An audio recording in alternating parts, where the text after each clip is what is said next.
Hi everyone, this is Matt from Matt Strats. If you've been trading for any amount of time, you know stocks don't always go up. Some traders choose to adapt to this fact by utilizing short positions to profit off a stock's decline. In this video, I'm going to teach you how to profit off a less commonly discussed third scenario, when a stock moves sideways. By the end of this video, you will know how to make money in this situation by using an option strategy known as a straddle.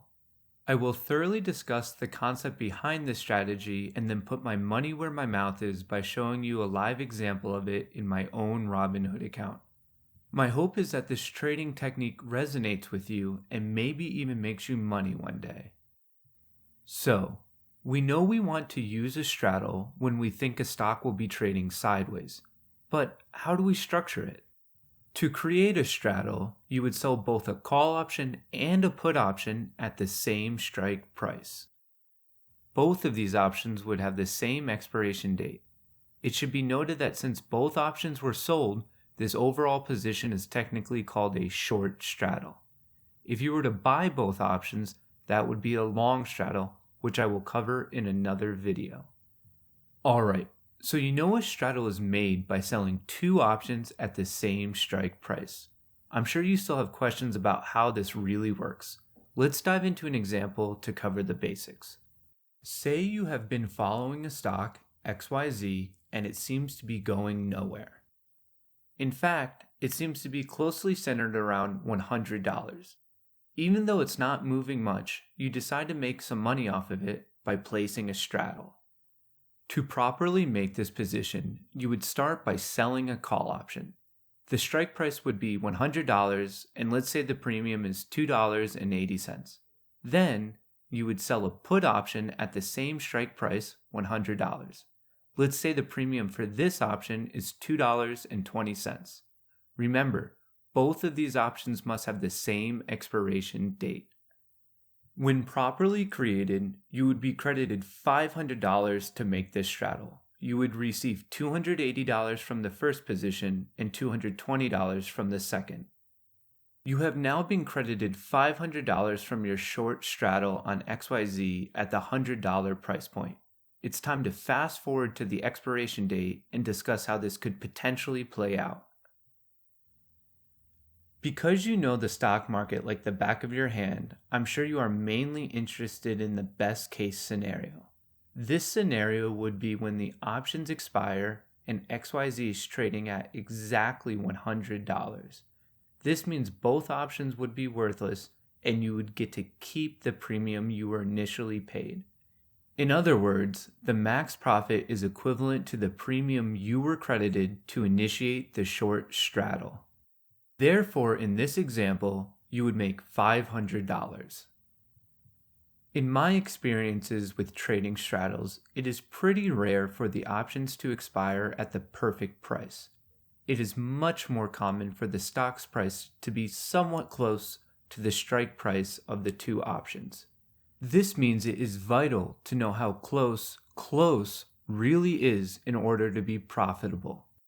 Let's figure out what range XYZ needs to be in for the short straddle to make you money. The upper bound of the profitable region is computed by taking the strike price of the straddle and adding the net premium of the position. The lower bound is calculated by subtracting the net premium from the straddle strike price. Even though this entire region is profitable, the return is higher as XYZ is closer to the $100 price point. On the other hand, the farther XYZ deviates from these bounds, the larger the loss would be. This means the max risk is technically unmitigated. We have now covered all of the key aspects of a straddle position. It is time for me to show you a demonstration in my own Robinhood account.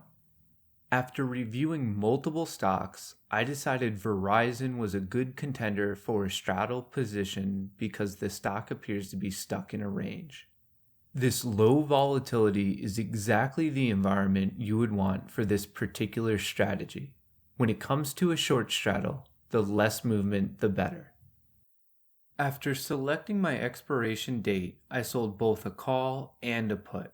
I used 58 as the strike price because Verizon appears to be tightly trading around that price point.